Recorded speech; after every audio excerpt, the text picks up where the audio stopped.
Assalomu alaykum jigarlarim, yaxshimisizlar? Men bugun obzorga bitta mashina olib chiqdim. YouTube'da obzor qilamiz qisqacha. Mashinamiz Immotors 59 yo'llamachasiga yuradigan mashina. Orqa balon ham, old balon ham buriladi. Bu qisqa o'sha buriladigan joylarda bemalol borib qo'rqmasdan Sparkdek joyda ham burilib ketsangiz bo'ladi, chunki oldi balon burilganda orqasi ham buriladi. Bunaqa burilmaydi.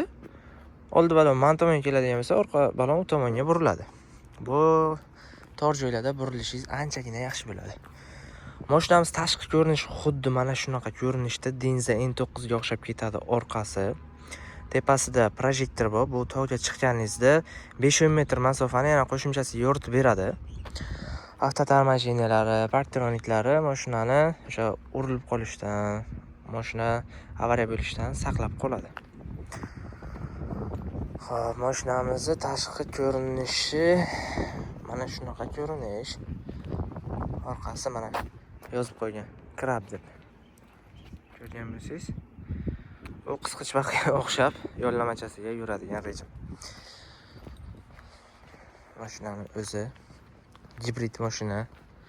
255 km elektrda yuradi. Qolgani benzinda yuradigan mashina.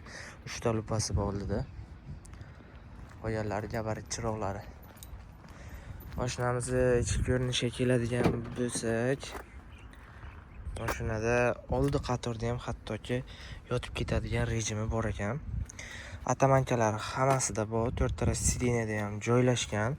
Oq salon bo'ladi. O'rtamizda bitta monitorimiz joylashgan.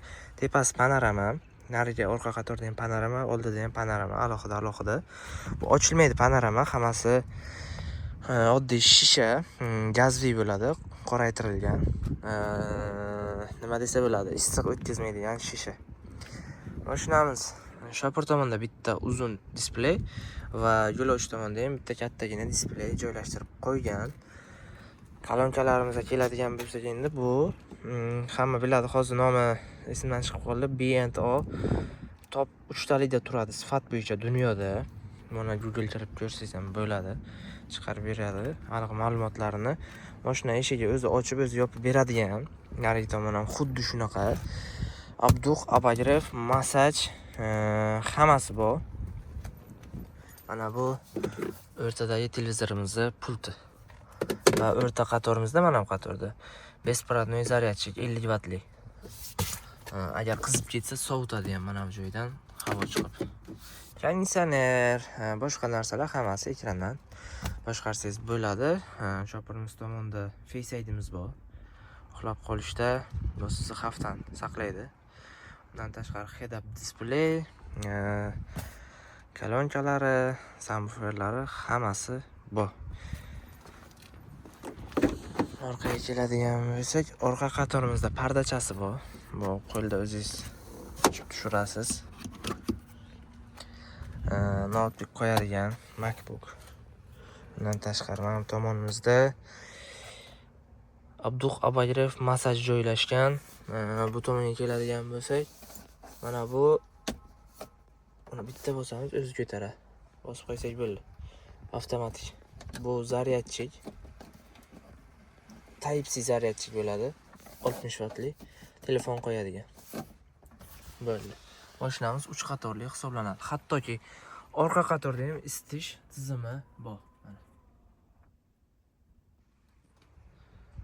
Yana qanaqa mashinada orqasida isitish tizimi bor.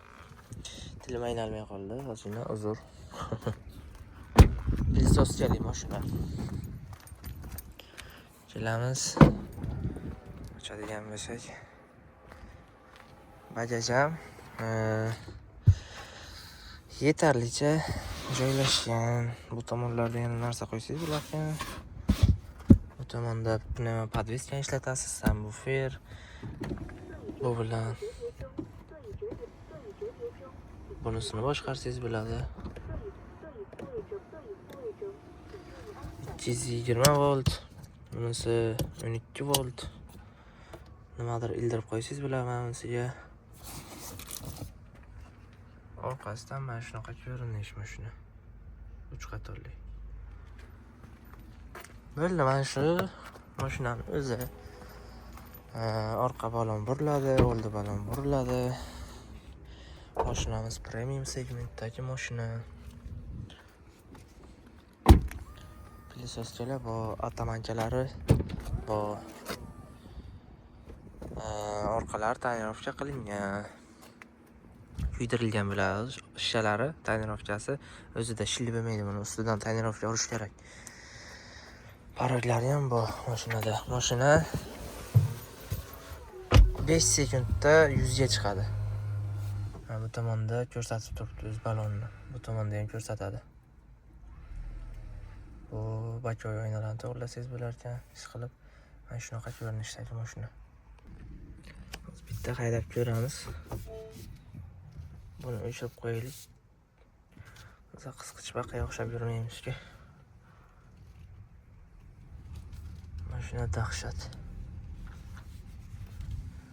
Mana orqa balon burilish.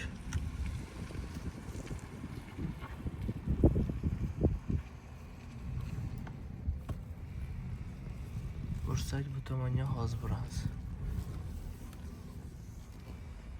Ko'ringan bo'lsa balon chiqdi.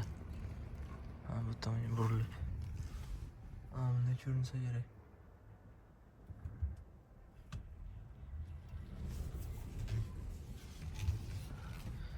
Mana shunaqa mashina kerak.